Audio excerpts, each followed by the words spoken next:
Bismillahirrahmanirrahim. Assalamualaikum. Jangan lupa like, comment, and subscribe. Bye. Bismillahirrahmanirrahim. Assalamualaikum warahmatullahi wabarakatuh. Alhamdulillahi rabbil alamin. Wassalatu wassalamu ala asyrafil anbiya'i wal mursalin wa ala alihi wa ashabihi ajma'in. Raditu billahi rabba wa bil islami dina wa bi Muhammadin nabiyya wa rasula. Rabbi shrah li sadri wa yassir li amri wahlul 'uqdatam min lisani yafqahu qawli. Allahumma ij'al jam'ana hadza jam'an marhuma wa tafarruqana min ba'dihi tafarruqan ma'suma. Kaum muslimin dan muslimat sidang jamaah subuh yang dirahmati Allah. Kita lanjutkan kajian tafsir surah Al-Baqarah. Sudah sampai ayat 85. Jadi untuk memahami ayat ini kita harus mengetahui ada beberapa istilah. Jadi ini kejadiannya di Madinah. Satu.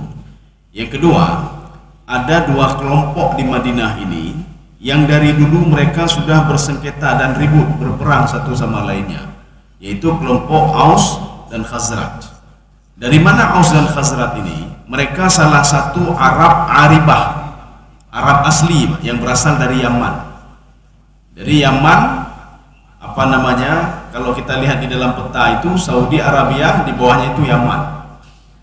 Yaman juga ketika di dalam Al-Quran disebutkan idza jaa nasrullahi wal fath wa ra'aitan nasa yadkhuluna fi dinillahi afwaja.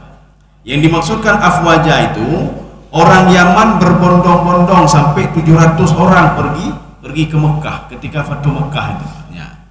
Jadi ini harus kita inikan dulu. Sudah, sekarang yang kunci yang ketiga. Di Madinah ini rupanya ada Yahudi juga. Yahudi Bani Quraidah, Bani Qainuqa, dan Bani Nadir. Tiga Yahudi ini mereka bersekongkol dengan Aus dan Khazraj. Bani Quraidah dengan Aus, sisanya dengan Khazraj. Yahudi ini memanas-manasi Aus sehingga dia berkelahi dengan Khazraj.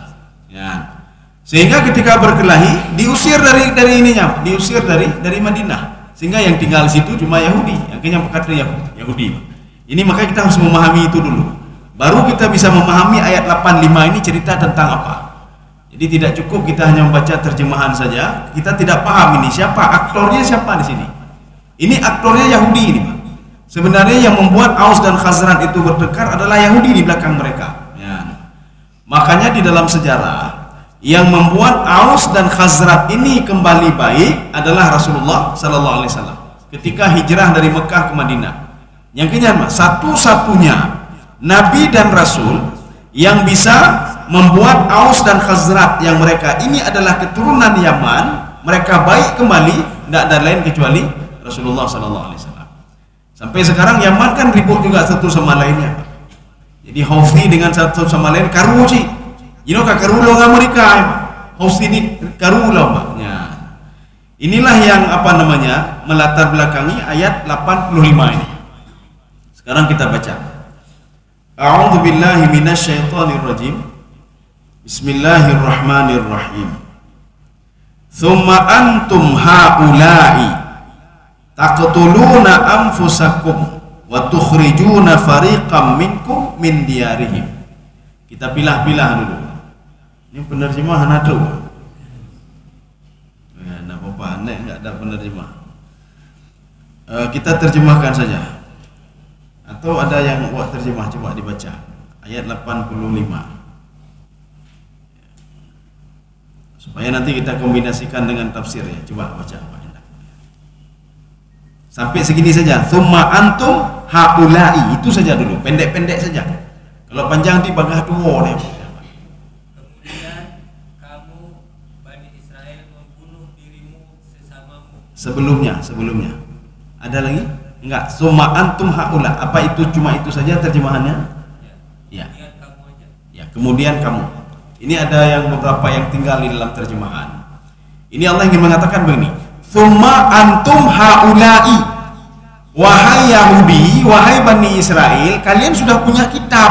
Kalian punya Taurat. Haula'i, kalian sama seperti mereka yang tidak punya apa-apa, tidak punya kitab, tidak punya Taurat, yang menyembah selain Allah. Apakah kamu sama seperti mereka? Nah, ini kalimatnya. Summa antum haula'i. Makanya nanti harus kita bedakan. Antum itu kalian, kamu, haula itu mereka. Maka kadang-kadang penerjemah dia agak gimana kita terjemahkan ini? Antum haula, kamu mereka, kemudian kamu mereka. Sehingga diterjemahkan saja, kemudian mereka membunuh. Sebelumnya tidak. Ada beberapa hal yang dilupakan oleh penerjemah. Tsumma antum haula'i. Kalau kamu seperti ini juga, kata Allah, tidak mau berpegang kepada Taurat, jauh dari Taurat, kamu tidak jauh berbeda dengan mereka penyembah patung, kata Allah Subhanahu wa taala. Begitu juga ayat ini kalau kita terjemahkan untuk kekinian.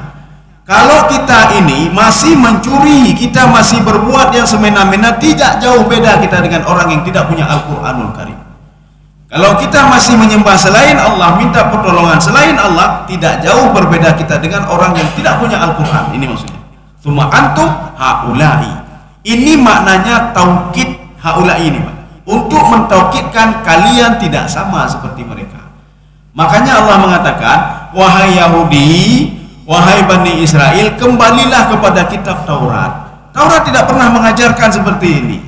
Bertempur satu sama lainnya, menuduh macam-macam, membunuh satu sama lain. Tidak ada, kata Allah. Semua menyuruh untuk beribadah kepadaku, kata Allah. Ya, ini makna tsumma antum haula'i. Apanya yang salah ya? Apa yang sudah kalian lakukan sehingga kalian seperti orang lain? Tuqatiluna taqtuluna anfusakum. Ini ada dua bacaan. Bacaan pertama, taqtuluna anfusakum. Kalian membunuh satu sama lainnya. Bagaimana membunuh satu sama lainnya?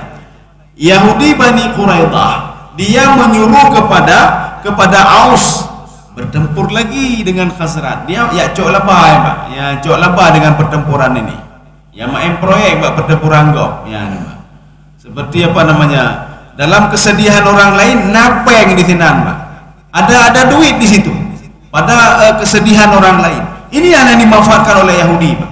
Maka Allah mengatakan, kamu tidak jauh beda kalau demikian dengan orang lain yang tidak pernah turun ayat Quran Taurat kepadanya. Kalian sudah turun Taurat, ada nabi lagi.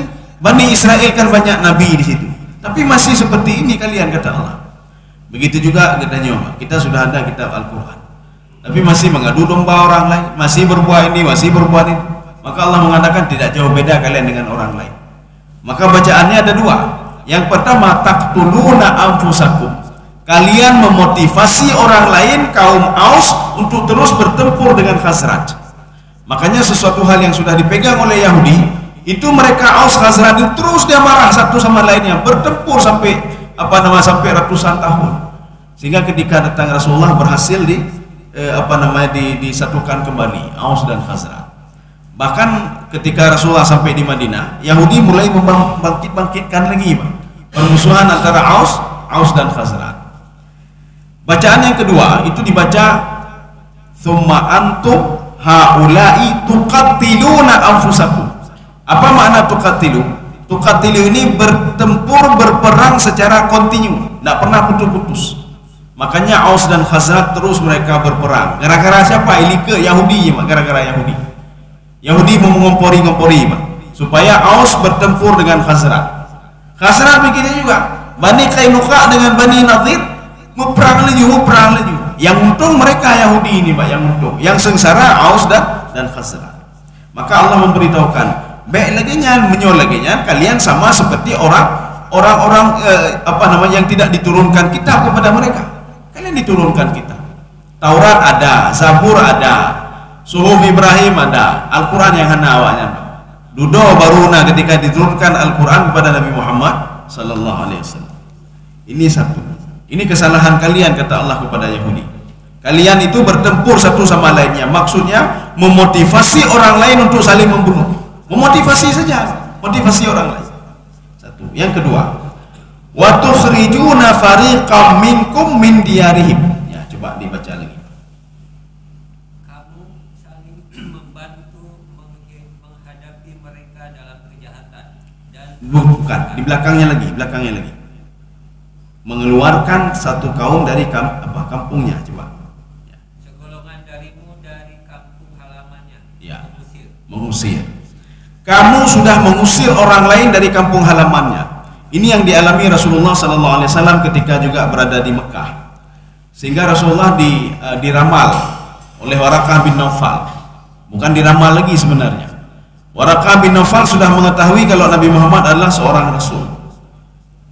Khadijah bertanya, apa ciri-ciri suami saya seorang Rasul? Apa kata Waraqah bin Naufal? Ini ketika setelah kejadian, ya ayyuhal muddathir qum fa'anzir. Satu lagi, ya ayyuhal muzammil. Ya. Waraqah bin Naufal mengatakan, nanti suamimu akan dikeluarkan dari kampungnya, diusir dari kampungnya. Sehingga Rasulullah mengatakan, apakah mungkin saya diusir dari Mekah? Saya lahir di Mekah, orang tua di Mekah, kakek di Mekah. Nalon diusir dari Mekah. Maka Waraqah bin Naufal mengatakan, kamu nanti akan diusir dari kampungmu. Padahal itu kampungmu, kampung nenekmu di situ, orang tuamu di situ, tapi kamu diusir. Itu tanda-tanda kamu seorang nabi dan rasul. Rupanya kan betul. Nabi Muhammad diusir dari kampungnya sendiri. Ini begitu juga. Aus dan Khazraj itu diusir oleh mereka ketika mereka berada di Madinah. Dibuat kacau oleh Yahudi sehingga Aus dan Khazraj itu mereka bertempur sehingga nanti yang kalah diusir dari Madinah. Itu akibat siapa? Yahudi.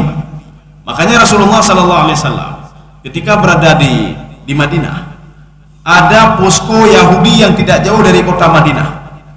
Posko inilah yang dihancurkan oleh Rasulullah sehingga mereka lari menyebar. Kemana larinya? Ke Tabuk, yaitu perbatasan di antara Saudi Arabia dengan Yordania. Kaiplung ini.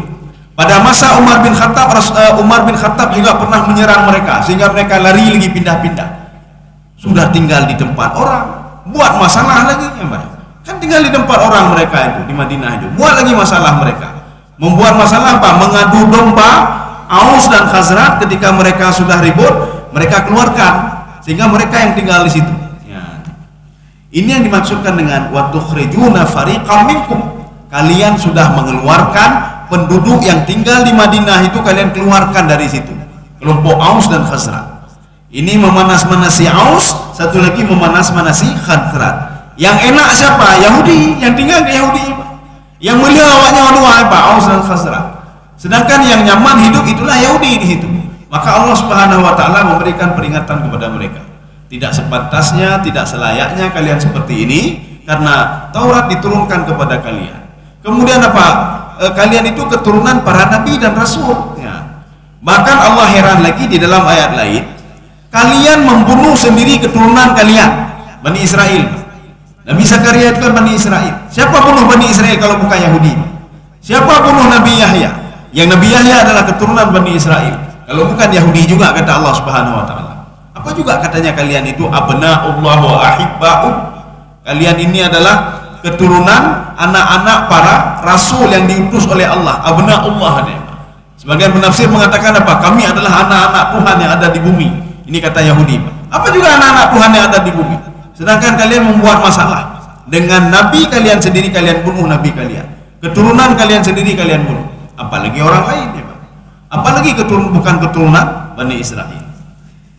Kaum muslimin dan jemaah yang dirahmati Allah. Ini kesalahan mereka yang kedua. Mengeluarkan orang lain dari kampungnya. Ya, ini kan sudah terjadi juga. Artinya apa? Mengeluarkan orang Palestina dari kampungnya. Di kampung, dihancurkan dan dikeluarkan dari kampung. Ya. Sekarang yang ketiga. Tazaharuna alaihim bil ithmi wal udwan. Coba dibaca. Kamu saling membantu menghadapi mereka dalam kejahatan dan permusuhan. Iya, ini untuk siapa ayat ini dan ditujukan membantu siapa? Nah, itulah tadi. Kenapa kita harus memahami dulu? Sebelum kita memahami ayat ini harus memahami dulu aktor-aktornya siapa saja di sini. Yang dia bantu siapa, yang membantu siapa? Kaum Aus dan Khazraj ketika mereka ribut dibantu oleh Yahudi. Dibantu oleh Yahudi. Maka Bani Quraidah itu membantu Aus, Bani Qainuqa, Bani Nadir membantu Khazraj. Inilah yang namanya tadhaharuna alaihim bil itsmi wal udwan. Kalian sudah membantu permusuhan dan membantu dosa. Kamu membantu dosa ini. Orang lain sedang berperang, dah bantu aja serang lagi. Serang lagi, ribut satu sama lainnya. Gara-gara kamu, kata Allah. Ya, masalahnya gara-gara kamu. Padahal di dalam Al-Quran ada dua kelompok yang diangkat namanya oleh Allah Subhanahu wa taala di dalam Al-Quran. Yang pertama itu keturunan Nabi Yakub alaihissalam, Bani Israel. Bagaimana Allah mengangkat Bani Israel dalam Al-Quran? Wa inni faddaltukum 'alal 'alamin. Maka kita harus memahami tafsir. Ketika kita memahami terjemahan saja, kita berpikir itu untuk umat Muhammad. Tidak, itu untuk Bani Israel. Allah sudah mengangkat derajat kalian, kata Allah, inni faddaltukum 'alal 'alamin. Saya melebihkan kalian dibandingkan umat-umat yang lain. Ini siapa ini? Ya, Bani Israel. Kenapa? Para nabi dan rasul itu banyak keturunan Bani Israel. Maka dalam Al-Quran mereka diangkat-angkat oleh Allah Subhanahu wa taala. Tetapi ketika mereka merubah Taurat, Allah mengatakan setelah kalian merubah Taurat dan mengatakan itu berasal dariku, kata Allah, saya laknat kalian, kata Allah. Satu. Kelompok yang kedua, li'ilafi Quraisy ilafihim rihlatash shita'i was-sayf. Li'ila itu maknanya apa? Luar biasa kalian Bani Israel. Maka seorang yang tidak memahami makna li'ila, dia akan membaca nanti fikir apa li'ila? Ila pergi ke? Akhirnya dia baca salah apa? Li'ila fi Quraisy baca apa? Dan apa itu? Ila itu pergi ke, padahal bukan itu. Ilaf. Li'ilaf, ya, ilaf. Li'ila fi Quraisy. Makna ilaf, luar biasa kalian. Saya salut kepada kalian, kata Allah. Itu makna ilaf. Luar biasa kalian salut, saya salut kepada kalian. Kalian bisa melakukan perjalanan dari Mekah menuju Syam dan kembali lagi ke Mekah. Dari Mekah menuju Yaman, kembali lagi ke Yaman. Itu yang Allah puji dalam Al-Quran. Memang ada nanti satu ayat lagi, kalian itu sebaik-baik umat, khaira ummatin ukhrijat linnas. Tapi Ibnu Abbas mengatakan ayat itu khusus untuk kaum muhajirin saja yang pergi dari Mekah ke Madinah, bukan kelompok besar, tidak, ya, muhajirin saja. Walaupun nanti sebagian penafsir lain membantah. Dalam tafsir Baidawi juga dibantah, siapa saja yang ada sifat-sifat seperti Rasulullah dan para sahabatnya dan kaum muhajirin, faqad ittasafa lahum al-madah minallah. Mereka juga dipuji oleh Allah dan masuk ke dalam golongan kuntum khaira ummatin ukhrijat linnas. Maka termasuk mereka. Tetapi gara-gara mereka ini Yahudi ini, dia berbuat masalah sehingga Allah melaknat mereka. Ini punya alasan. Alasannya apa? Kalian itu, kata Allah, tadhaharuna alaihim bil ithmi wal udwan. Ithmi itu dosa. Kalau orang banyak dosa namanya athim. Ya, dalam Al-Qur'an ini athim. Maka jangan tunduk, jangan patuh kepada perintah orang pembuat banyak dosa. Walaupun mereka banyak duit, banyak jabatan dan lain sebagainya, jangan patuh kepada mereka. Patuhilah aku, kata Allah Subhanahu wa taala. Nyo gara-gara agaknya lepeng, dia banyak duit, banyak jabatan, alah tak patuh juga dia. Nyo hana tak patuh, hana tak tepu katanya. Padahal dia pembuat dosa, ya, Pak. Maka Allah mengatakan jangan pernah patuh kepada athim. Athim itu kathirul ithmi. Dia sudah banyak dosa. Kenapa? Akan menggiring kalian untuk berbuat dosa. Ya. Sekarang kita lanjut. Ini kenapa Allah marah ini? Yang ketiganya tadhaharuna alaihim bil ithmi wal udwan. Ya juga begitu juga kita, Pak, ya. Kalau kita itu tidak berbuat maksiat, saya tidak berbuat maksiat, saya tidak berbuat ini, saya tidak berbuat itu, tapi kita mendukung orang lain berbuat maksiat. Ini namanya tadhaharuna alaihim bil ithmi wal udwan. Maka kena juga hukum Allah Subhanahu wa taala. Makanya di Bani Israel itu ada 3 kelompok. Ketika turun ayat Ashabus Sabt, ya, Ashabus Sabt. Ashabus Sabt itu begini. Sabat itu apa? Hari Sabtu. Hari Sabtu hari beribadah bagi Yahudi, Bani Israel. Maka Bani Israel beribadah hari Sabtu. Maka waktu itu Allah ingin menguji Bani Israel, apakah patuh kepada Allah atau tidak patuh kepada Allah. Allah mengatakan kepada Bani Israel, la ta'du fis sabti. Jangan kalian itu keluar hari Sabtu untuk memancing. karena itu hari ibadah. Ya, kalau kita kan sampai sekarang dilakukan nyoro Jumat hana tebit, ya kedih hona julau. Datanya apakah hana julau? Uro Jumat hanya julau hame. Ulau pi hana geja, Jumat pi hana geja. Hana geja Jumat. Datanya apakah hana Jumat? Hai ulau hanya geja hame, belum geja Jumat. Temanya Jumat pi hana geja ya. Makanya jangan sampai nanti jadi seperti Bani Israel. Bani Israel itu ketika Allah mengatakan wala ta'tu fis sabti, jangan keluar hari Sabtu. Rupanya mereka coba hari pertama, hari Sabtu. Idh ya'duna fis sabtihim idh ya'duna fis sabt la ta'tihi syurra'a. Selain hari Sabtu, ikan itu banyak sekali ikan, Pak. Selain kecuali hari Sabtu, ikan tidak ada. Yang banyak ikan hari Sabtu. Maka ketika hari Ahad mereka keluar hanangke dengan hari Senin hanangke, Allah sedang menguji mereka. Karena ujian itu dua. Kata Imam Al-Qurtubi, al-ibtila'u imma ayyakuna fi khairin wa imma ayyakuna fi syarrin. Ujian itu dua, bisa dalam bentuk kebaikan, bisa dalam bentuk hal yang negatif. Apa yang kebaikan? Kita dapat jabatan baru, itu ujian. Kita punya anak, itu ujian. Kita punya harta banyak, itu ujian. Kemudian ini yang positif. Yang negatif apa? Harta kita hilang, itu ujian. Kita diuji dalam beribadah, itu juga ujian. Termasuk Bani Israel, ketika hari Ahad mereka memancing tidak dapat ikan. Akhirnya mereka menyusun strategi ini. Bagaimana ini? Urus Sabtu hanya debit-debit, tapi hari Sabtu lah banyak ikan. Kita susun strategi supaya kita dapat ikan. Ya, mereka ingin mengelabui dan membuat cara. Akhirnya kelompok kedua mengatakan, apa kata kelompok kedua? Kalian jangan keluar hari Sabtu. Yang beribadah hari Sabtu jangan lakukan apapun di hari Sabtu. Ya, Pak. Ini dikasih saran oleh kelompok kedua. Kata kelompok yang ketiga, lima ta'idhu al-qawma. Untuk apa kalian memberikan nasihat kepada kelompok pertama? Allah sedang mengazab mereka.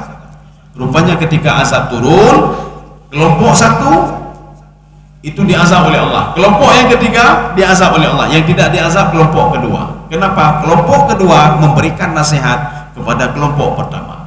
Makanya sekarang kita hadapi sekarang ini, kalau ada maksiat, paling enggak kita itu mencegah saja, kita kasih tahu saja ini tidak baik, mari kita salah, mari kita beribadah.